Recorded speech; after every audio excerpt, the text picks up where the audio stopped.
सुप्रभात बच्चों, कैसे हैं? आज हम समझने जा रहे हैं कक्षा 9वीं विषय हिंदी से महत्वपूर्ण पाठ कृति का भाग 1 पाठ 3 रीढ़ की हड्डी, जिसे लिखा गया है जगदीश चंद्र माथुर जी के द्वारा। बच्चों, यह पाठ सामाजिक कुरीति पर आधारित है। सामान्यतः प्राचीन काल में लड़कियों का पढ़ना लिखना अच्छा नहीं माना जाता था। उन्हें दहेज प्राप्त करने का एक साधन माना जाता था। तो यह पाठ इसी व्यंग्य पर आधारित है। पाठ में कुछ प्रमुख पात्र हैं: रामस्वरूप, उमा के पिताजी, प्रेमा, उमा की माता, उमा कहानी की मुख्य नायिका, शंकर मेहमान के रूप में जो उमा को शादी के लिए देखने आने वाले हैं, गोपाल प्रसाद जी शंकर के पिताजी, रतन घर का नौकर। आइए समझते हैं कहानी रीढ़ की हड्डी। बच्चों, घर में उमा को देखने के लिए मेहमान आने वाले हैं। घर के सजावट की तैयारियां चल रही है। एक और घर की तैयारी करने के लिए रामस्वरूप डांटते हुए रतन को तरह तरह के निर्देश दे रहे हैं, और उसी बीच में पति और पत्नी के बीच कुछ मज़ेदार व्यंग्य भी रामस्वरूप और प्रेमा के बीच चल रही है, जिनमें महत्वपूर्ण बातें रामस्वरूप कहता है, प्रेमा जाओ उमा को सजाकर संवारकर ले आओ ताकि मेहमान उसके सुंदरता की तारीफ करे। तब प्रेमा कहती है कि वह तो मुंह फुलाए हुए बैठी है, उसे सजना संवरना अच्छा नहीं लगता। मैंने पहले ही कहा था बेटी को ज़्यादा मत पढ़ाओ, परंतु तुमने तो माना ही नहीं। तब उसकी बातों का जवाब देते हुए रामस्वरूप कहते हैं कि अरे, लड़की सजेगी संवरेगी नहीं तो लोग तारीफ कैसे करेंगे, और पढ़ाई लिखाई करवाकर मैंने क्या गुनाह करवा दिया, और तुम तो उसकी माता हो, तुम कौन से मर्ज की दवा हो। जाओ उसे सजाओ संवारो और लाओ। लड़के वाले देखने आते ही होंगे, और ध्यान रहे कि उमा उसके सामने थोड़ा सलीके से पेश आए। इस तरह की बातें उनके बीच में होती है। यहाँ पर बच्चों रामस्वरूप की व्यवस्था की चर्चा करनी भी आवश्यक है कि किस तरह अपनी बेटी को वे पढ़ाते लिखाते हैं, बेटी से अत्यधिक स्नेह करते हैं, परंतु उसके अधिक पढ़ने लिखने के कारण उसकी शादी कहीं नहीं लग रही थी। इसके कारण वह अपनी बेटी की पढ़ाई लिखाई को मेहमान के सामने छिपाते हैं, क्योंकि यह एक बाप की मजबूरी है, व्यवस्था है कि बेटी की ब्याह करने के लिए उसे झूठ भी बोलना पड़ता है। मेहमान का आगमन होता है। रामस्वरूप और प्रेमा मेहमान के स्वागत सत्कार में लग जाते हैं, उनका स्वागत करते हैं, अभिवादन करते हैं, बैठने के लिए उन्हें आसन देते हैं, उनके चाय नाश्ते की भी व्यवस्था करते हैं, हाल चाल पूछते हैं, एवं पुराने ज़माने की कुछ हंसी ठिठोली वाली पुरानी बातों की भी चर्चा होती है। अब बारी आती है लड़के वालों की दकियानुसी विचार। सामान्यतः लड़के वालों को होना ये चाहिए कि बहू घर की लक्ष्मी होती है, तो बहू को ब्याह कर बेटी समझकर ले जाएं, घर में उन्हें पूरा मान सम्मान दे। परंतु गोपाल प्रसाद एवं उसके लड़के की सोच ऐसी नहीं थी। उनका ऐसा मानना था कि लड़की को अत्यधिक पढ़ी लिखी नहीं होनी चाहिए, क्योंकि अधिक पढ़ेगी लिखेगी तो वह सवाल जवाब करेगी, हर बात पे तर्क लगाएगी, घर का काम नहीं करेगी।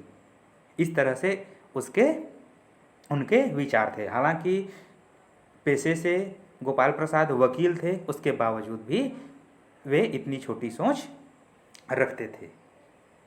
साथ ही साथ वे उमा को बुलाने की बात रामस्वरूप से कहते हैं।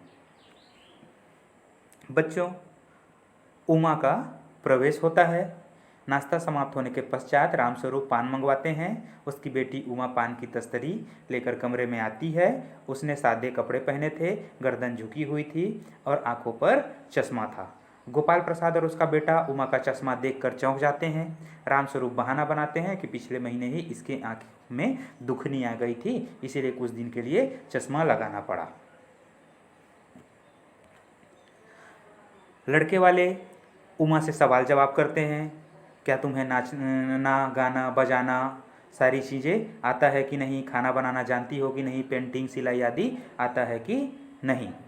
इसी संदर्भ में उमा मीरा का प्रसिद्ध भजन मेरे तो गिरधर गोपाल दूसरो न कोई गाने लगती है। गाते गाते उसकी नज़र शंकर से मिल जाती है, वह गाते गाते रुक जाती है। फिर गोपाल प्रसाद पूछते हैं, तुमने कुछ इनाम वगैरह जीते हैं कि नहीं। वह चुप रहती है। उनके सारे प्रश्नों का उत्तर रामस्वरूप देते हैं। तब जाके थोड़ा सा खींचते हुए गोपाल प्रसाद कहते हैं, उसे भी बोलने दोगे कि सारे सवालों का जवाब तुम ही दोगे। गोपाल प्रसाद की बात सुनकर उमा को गुस्सा आ जाता है और वह लड़के वालों को जवाब देती हुई कहती है कि क्या जवाब दूं, आप लोग तो हमें मेज कुर्सी समझ लिए हो। मेज कुर्सी भी बिकती है तो दुकानदार को पैसे देते हैं, उसे देखते हैं और लोग खरीद करके चले जाते हैं। मेज कुर्सी कुछ नहीं कह पाती है। हम भी उसी तरह से हैं। हमारी शादी हो रही है, हमारी मर्जी भी जाननी चाहिए, हमारे बारे में भी पूछनी चाहिए। इस तरह से उमा जब लड़के वालों को जवाब देती है, जवाब देते हुए वह शंकर की पोल खोलती है। शंकर की पोल खोलती हुए कहती है कि अपने साहबजादे से पूछिए कि फरवरी में ये हॉस्टल के इर्द गिर्द घूम रहे थे, वहाँ से इसे कैसे भगाया गया। शंकर की करतूत के बारे में पता लगाइए, उसकी रीढ़ की हड्डी है कि नहीं यह पता लगाइए। बस इतना सुनना था। गोपाल प्रसाद को पता चल गया कि उमा भी काफ़ी पढ़ी लिखी है। उसने कहा कि क्या तुम कॉलेज में पढ़ी लिखी हो। तो उमा कहती है, हाँ मैं पढ़ी हूँ, इसमें कौन सी गुनाह है। जिस कॉलेज में शंकर पढ़ता था उसी कॉलेज में मैं भी पढ़ी लिखी हूँ। बस इतना सुनना था कि गोपाल प्रसाद ने रामस्वरूप से कहा कि आपने हमारी बेइज्जती करवाने के लिए हमें यहाँ बुलाया था, लड़की की पढ़ाई लिखाई को भी आपने छुपाया। छोटा सा मुंह हो जाता है गोपाल प्रसाद का और वे दोनों जाने के लिए उठ खड़े होते हैं। उन्हें जाते हुए देखकर उमा कहती है कि जाइए जाइए और जाकर पता लगाइए कि आपके बेटे की रीढ़ की हड्डी है या भी नहीं।